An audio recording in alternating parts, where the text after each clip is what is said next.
Assalamualaikum warahmatullahi wabarakatuh. Bertemu lagi dengan saya Giga Tarif sebagai host dari Waskoling Bawaslu Kota Probolinggo. Sekarang saya di sini ditemani oleh 4 narasumber spesial dengan tema-tema Ramadan ya, karena ini ceritanya kita sedang menjalani nuansa Ramadan. Di sini ada 3 tamu undangan dan 1 komisioner dari Bawaslu Kota Probolinggo. Mungkin saya perlu perkenalkan dulu karena saya dari Bawaslu. Saya perkenalkan dulu dari Bapak Putut. Bapak Putut adalah selaku koordinat dari HP2H dari Bawaslu Kota Probolinggo. Silakan bisa memperkenalkan diri, Pak. Terima kasih Mas Giga. Yang terhormat para sahabat Bawaslu, terima kasih untuk atensinya dalam rangka untuk pelaksanaan kegiatan Ramadan ini. Alhamdulillah kita mengadakan suatu momen di mana kesempatan untuk bisa bertemu dengan para pemuda yang hebat-hebat ini dari Pemuda Muhammadiyah, dari GMNI dan juga dari HMI dalam rangka untuk membicarakan mengenai demokrasi di Kota Probolinggo. Dan ini merupakan program yang menjadi suatu pelaksanaan kegiatan dari Bawaslu yang untuk bisa menjaring semua aspirasi dari pemuda dalam rangka menegakkan nilai-nilai demokrasi. Mohon bisa diikuti dengan baik dan saya harap nanti bisa sama-sama kita berdiskusi untuk bisa mengembangkan nilai-nilai demokrasi di Kota Probolinggo. Demikian Mas Giga. Baik, terima kasih Pak Putut.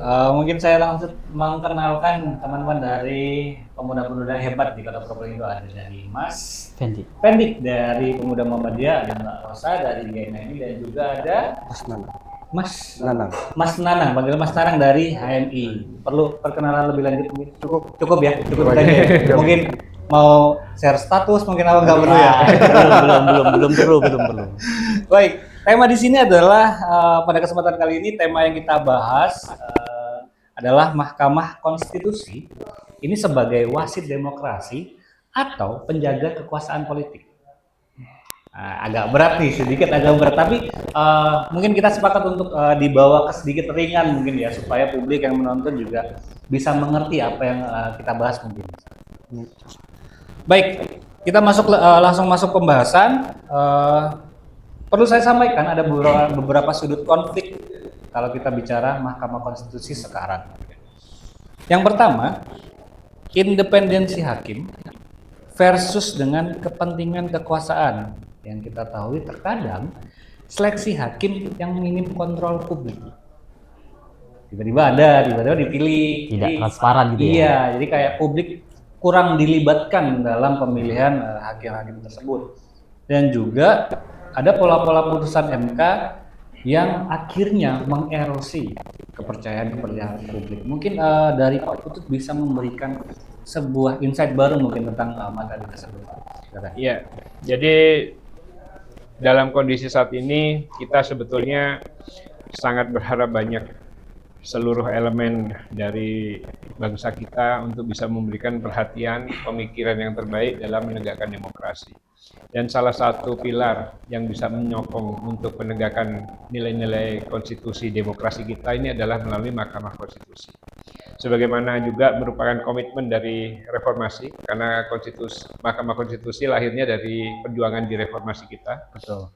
Ini merupakan suatu wajah baru dalam menegakkan konstitusi kita dengan semangat bisa memberikan suatu yang terbaik bagi bangsa dan negara.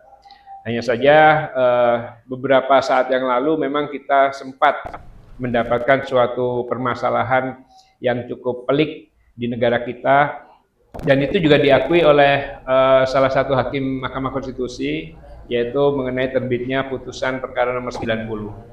Yang mana hal itu bisa menimbulkan suatu distorsi terhadap konstitusi kita. Ya.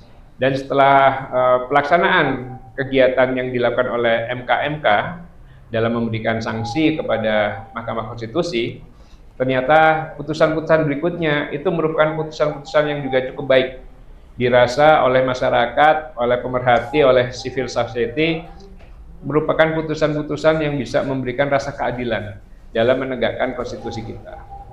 Dilanjutkan, kemudian yang menjadi sekarang ini sorotan bagi publik adalah mengenai penggantian dari Bapak Arief Hidayat yang ternyata diganti oleh Bapak Hadis Kadir. Hadis Kadir yang cukup membuat suatu analisa yang cukup tajam dari masyarakat, yaitu tidak adanya suatu keterbukaan dalam seleksinya. Oleh karena itu, saya rasa suatu hal yang wajar apabila beberapa elemen masyarakat menyampaikan keberatan. Tapi tentunya di sini saya sebagai komisioner Bawaslu memberikan suatu pertimbangan bahwa tetap kita harus berada di jalurnya, yaitu keberatan disampaikan sesuai dengan prosedurnya. Baik. Dan penyampaian pendapat terhadap keberatan-keberatan, bahkan juga penyampaian upaya hukum yang meminta supaya akan dilakukan tinjauan terhadap pengangkatan Hadis Kadir, ini tentunya semua pihak sudah bisa memahami. Bahkan informasi yang saya terima, 1 hari setelah pelantikan, gugatan terhadap pelantikan Hadis Kadir sudah diajukan. Ya, demikian Mas Giga. Ya. Baik, terima kasih infonya kepada Pak Putut. Memang apa yang terjadi di Indonesia kali ini memang cukup membuat sebuah polemik ya. Ini masih hangat bahkan sampai sekarang. Mungkin karena ini diskusi tentang bagaimana peran pemuda dalam menanggapi isu-isu tersebut. Ada 3 pemuda hebat di Kota Probolinggo ini, perwakilannya masing-masing ya. Mungkin sebelum memberikan respon kepada apa yang sudah disampaikan oleh Bapak Putut, mungkin saya memberikan informasi sedikit lagi ya, bahwa ketika publik betul dari Pak Putut tadi, kita harus tahu cara mainnya. Kita kalau memang ada keberatan, kita ikuti prosedurnya yang ada. Tapi nyatanya kebanyakan apa yang sudah dilahirkan oleh publik, kelompok kecil, kelompok sipil, sering ditepis dengan alasan kurang kuat illegal standing dan segala macam. Tapi ketika yang mengajukan adalah elit politik misalnya, itu area tafsirnya justru sangat dilebarkan. Mungkin dari teman-teman Dibisa-bisakan. Iya. Sehingga kita lihat kasus MK ini kan tidak bisa parsial gitu ya, hanya pada kasus itu saja. Tapi kan ini juga bagian dari agenda besar, atau apa sih yang menjadi keharusan orang ini yang harus dilantik dan sebagainya. Cuman kita lihat produk hukum yang dia yang dia ciptakan apa? Dia bikin penelitian nggak tentang hukum? Pembaruan hukum seperti apa sebenarnya yang diinginkan? Terus konstruksi hukum apa yang memang dia sudah punya semacam yang membuat pembeda hukum yang sekarang dengan hukum yang lain. Dia kan kalau secara tidak langsung berangkat dari politisi dan partai yang juga besar, sehingga saat dia masuk ke sana, seragamnya kan memang harus ditutupi. Mungkin hari ini keanggotaan dan sebagainya sudah tidak ini, dan dia bersumpah akan mengikuti dan sebagainya. Cuman pintu masuknya kan dia lewat sana tadinya. Betul. Tentu ada faktor balas jasa ke depan. Nah, itu yang menjadi persoalan.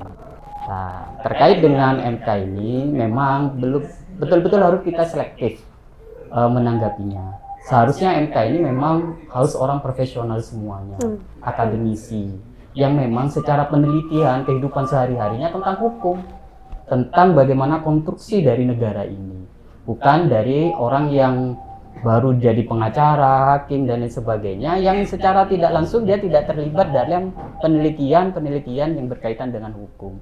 Sehingga produk yang dihasilkan dari MK ini betul-betul orang-orang yang paham konstruksi luar dalam dan kebermanfaatan kepada masyarakat, seperti itu. Baik. Bagi saya seperti itu. Baik. Berarti respon tersebut lahir dari sebuah kecurigaan ya, bahwa kecurigaan ini memang perlu karena itu juga berkaitan dengan masa depan kita, rakyat juga gitu. Kalau saya karena polanya hampir sama. Iya, ada pola-pola yang sama seperti itu. Mungkin kalau saya ambil respon dari Mas Nanang gimana? Terima kasih sebenarnya. Sekarang bulan Ramadan sebenarnya untuk melawan hawa nafsu katanya. Alhamdulillah. Perihal demokrasi ini kan sebenarnya cukup pelik ketika kita bahas demokrasi. Ada yang bilang akan mengarah pada hal-hal yang bersifat disruptif katanya. Ada yang bilang bisa menjadi hal-hal yang efektif dalam pemerintahan. Perlu ditegaskan memang demokrasi ini berpegang teguh pada kedaulatan rakyat. Itu.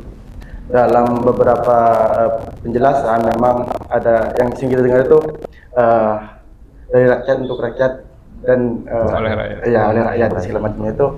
Ini menandakan bahwasanya segala bentuk kebijakan itu harus berdasarkan kemauan rakyat. Nah, pemerintah atau alat partai politik lah itu sebenarnya kan alat kedaulatan rakyat. Hanya alat-alat saja mereka bagi rakyat atau publik ini kan. Nah, dengan mereka diberikan mandat oleh rakyat dalam kursi-kursi kekuasaan yang telah dibagi, sebenarnya kalau dalam Hobbes atau Locke itu membagi 3 jenis kekuasaan. Kalau semalam ada buku itu Indonesia ini membagi ke 7, ada 7 katanya sumber pembagian kekuasaan. Kalau 3 ini memang sering kita dengarkan, eksekutif, yudikatif, legislatif gitu. Nah, hal-hal ini perlu ditegaskan bahwasanya rakyat punya hak untuk mencabut mandat yang telah diberikan pada wakil-wakil itu ketika publik tidak percaya bahwasanya dia tidak bisa mengawal kepentingan rakyat. Kalau saya sekarang oper ke Mbak Rosa sebagai perwakilan dari GMNI, dan juga ini saya perlu apresiasi ya teman-teman, Mbak Rosa bukan hanya mewakili pemuda tapi juga mewakili keterlibatan wanita. Nah, untuk merespon apa yang kita diskusikan sekarang, bagaimana respon dari Mbak Rosa? Respon saya dari diskusi hari ini dan juga keadaannya ya, saya rasa MK itu kan tinggi lah dan integritasnya perlu dijaga dengan pemilihan yang tertutup, dan tentunya juga ini kan sebelumnya bukan Bapak Anies ya yang terpilih. Jadi di rapat paripurna juga berbeda, namun diputuskannya dengan cara yang sepihak, tidak dilakukan secara paripurna juga. Nah, itu bagi saya integritas Mahkamah Konstitusi juga perlu dipertanyakan. Nah, sedangkan kayak sebelumnya peraturan-peraturan yang memang tiba-tiba muncul seperti yang TTK katakan 40 tahun. Nah, itu juga bagian dari kesalahan-kesalahan yang telah dilakukan MK. Namun dengan saat ini kepercayaan publik juga akan lebih turun ketika hal ini dilaksanakan. Bagaimana prosesnya, Pak, bagi pemuda ini supaya pemuda ini nggak berhenti di diskusi ini aja, tapi juga bisa ikut aktif dalam melakukan evaluasi tersebut, Pak? Oke. Jadi dengan kondisi yang ada saat ini memang kita masih tetap menaruh harapan, ya, karena bagaimanapun juga kegiatan-kegiatan yang berkaitan dengan kehidupan berbangsa dan bernegara ini merupakan suatu hal yang tidak bisa dihentikan karena perbaikan. Tapi kita tetap harus jalankan semuanya, dan kita yang dirasa mempunyai suatu kemungkinan untuk mendistorsi pelaksanaan proses pembangunan, mendistorsi hal-hal yang menyangkut penegakan hukum, mendistorsi penegakan konstitusi, ini kita tetap harus kritisi. Tadi saya sepakat dengan Mas Nanang ya, karena kebutuhan kita untuk memperhatikan masalah perkembangan politik yang ada, ini bisa dikatakan saat ini semestinya itu menjadi perhatian yang sifatnya juga primer. Baik. Ya, karena hampir seluruh elemen masyarakat ini harus sadar bahwa proses pada saat mereka menggunakan hak pilih ini menimbulkan suatu konsekuensi hukum, konsekuensi konstitusi yang berakibat apakah wakil mereka benar-benar bisa memperjuangkan apa yang menjadi aspirasi rakyat, aspirasi dari konstituennya. Karena ada kecenderungan memang dalam setiap kegiatan pemilu, dan itu selalu berulang, itu dikritisi juga oleh para pengamat bahwa kita ini kadang-kadang lupa bahwa pada waktu kita melaksanakan suatu evaluasi kepada pemerintah, kepada legislatif, cukup banyak catatan. Baik. Yang harus mereka oh yang A ini pernah cacat di sini, yang B ini ada salah di sini, yang C kebijakannya melanggar ketentuan. Tetapi pada waktu pemilu mereka lupa. Dan mereka hanya tereuforia dengan kondisi yang mereka tidak memperhatikan track record dari yang bersangkutan. Baik. Sebagai contoh, hal yang pokok yang menjadi suatu permasalahan dalam kegiatan penyelenggaraan pemilu yang sudah dilakukan oleh Bawaslu Kota Probolinggo adalah kita berupaya kepada semua elemen masyarakat, baik itu para pemuda, para Gen Z, bahkan mereka yang usia baru dapat usia 17 tahun ya, baru pemula bisa ya. menjadi punya DPT. Ini kita dorong mereka untuk paham bahwa dalam konteks nanti kita di 2029 kita punya satu hak konstitusi yang benar-benar harus kita jaga. Dan bagaimana cara menjaganya dan bagaimana cara menggunakannya secara baik, ini yang perlu kita sampaikan kepada mereka. Oleh karena itu, konsolidasi demokrasi dengan diskusi-diskusi seperti ini, Bawaslu Kota Probolinggo mendapat perintah dari Bawaslu RI untuk selalu digalakkan. Bahkan kita juga bicara dengan para ibu-ibu. Kemarin kita ketemu dengan pengurus daerah Aisyah Kota Probolinggo, dan ternyata kita mendapat sambutan positif karena ibu-ibu ini ternyata juga dia merasa bahwa saya punya anak-anak di Gen Z, Gen milenial yang ternyata suasana batin mengenai pemahaman bernegara itu beda dengan ibunya. Nah, tapi saya juga ingatkan bahwa ada kecenderungan Gen Z, Gen milenial menggunakan hak pilih itu atas masukan dari orang tua. Kan gitu, kadang-kadang pertimbangan dari orang tua disampaikan kepada anak, kamu nanti kalau masuk ke TPS pilihnya si I, si A, si B. Ya. Hal-hal yang seperti ini tentunya kita juga harus mengingatkan kepada para ibu-ibu itu bahwa dalam proses pemilu tolong dilihat betul calon yang benar-benar kita yakini mempunyai track record yang cukup atau tidak.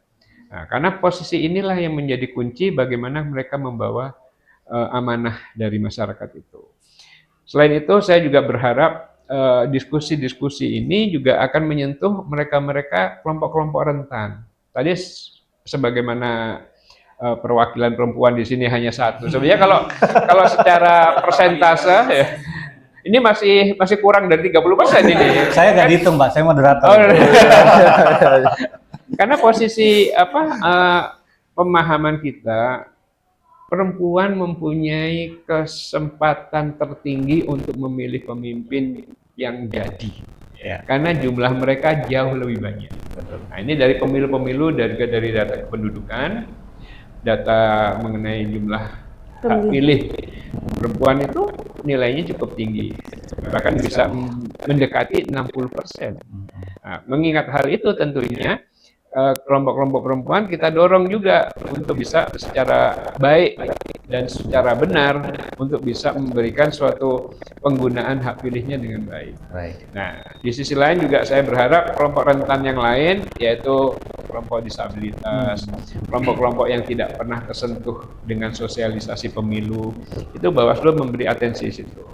Dan insya Allah dalam waktu dekat ini, setelah kegiatan Ramadan ini, kita mempunyai program-program untuk menyentuh mereka dalam rangka untuk diskusi-diskusi mengenai demokrasi itu, Mas.